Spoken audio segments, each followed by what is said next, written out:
anger. In our culture today, could anger be positive ever? Do we have like an Anglophone person when he hears or when she hears the word anger, what comes to her mind and what comes to his mind?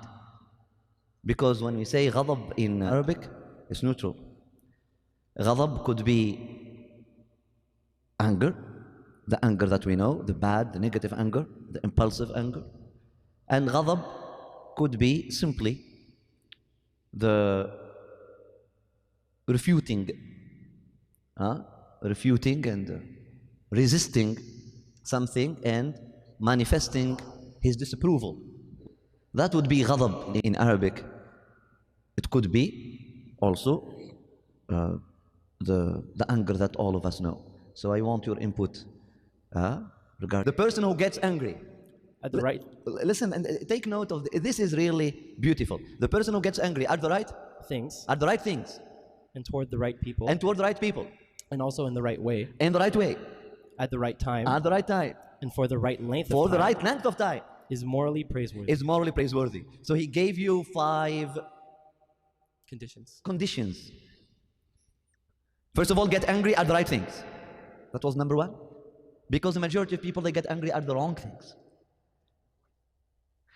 People, they get angry at the wrong things. And in education, they tell you, you should never confuse children. You get angry at the wrong things. They insult their brother and you, oh, that's cool, that's cute. He gives a slap to his father and it's cute. And then he breaks a dish out of maladres, miskin, yani something. Just he was walking and he tripped. And then he broke the dish just because you are attached to that dish, you get angry or outraged or whatever. That's getting angry at the right thing, number 1. At the right people. Towards the right people. Toward the right people. So directing the anger, channeling the anger toward the right people.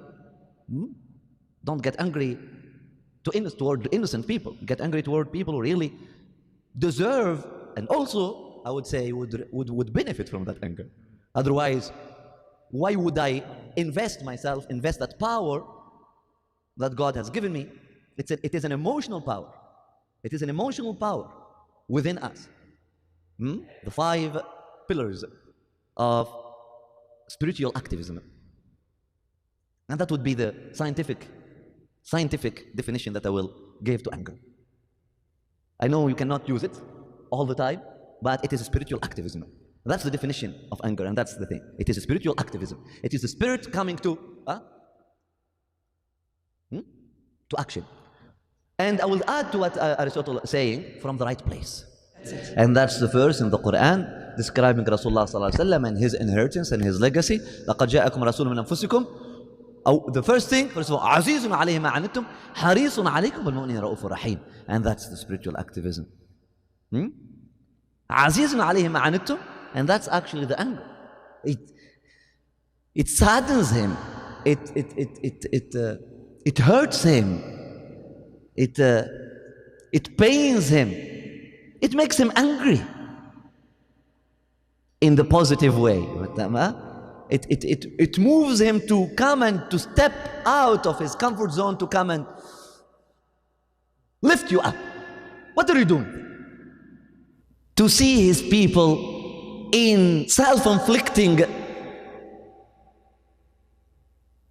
pain and hardship.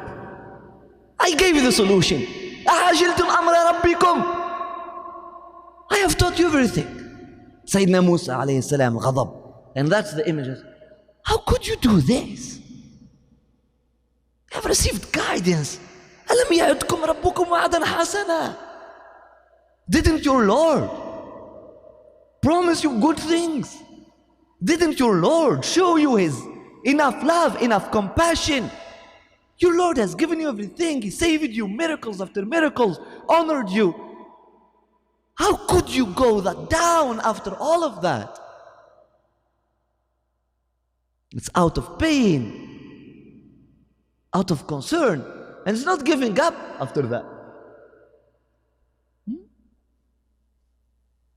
أخذ برأس أخيه يجره إليه. How could you do them? How could you leave them? How could you let them fall? How could you allow them to sell themselves short like that?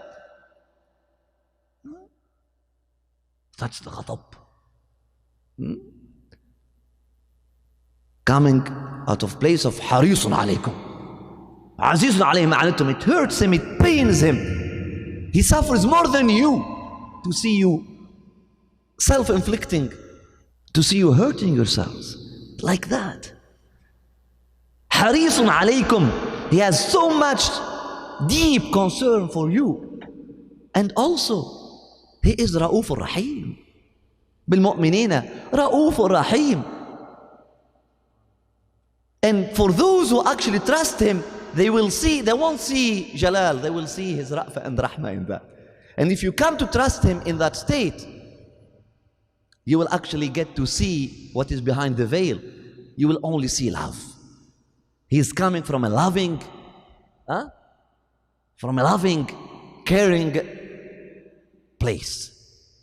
He's coming from rahmah and ra'fah.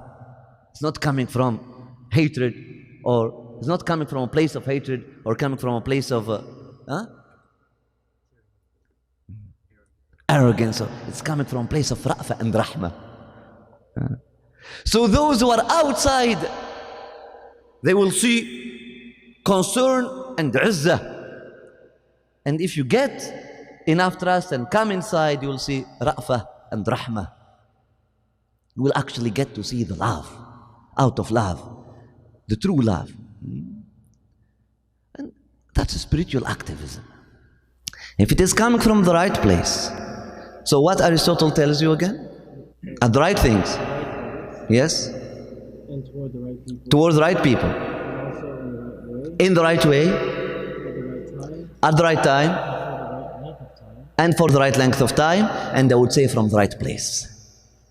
Because it can't be right if it is not from the right place. So these 5 rights, you can summarize them in one right, which is the right place. If a person is getting angry from his spirit or her spirit, then it is praiseworthy. And then it is spiritual activism. Otherwise it is egotistical activism, and you do not want to hear about it. You do not want to get engaged in it.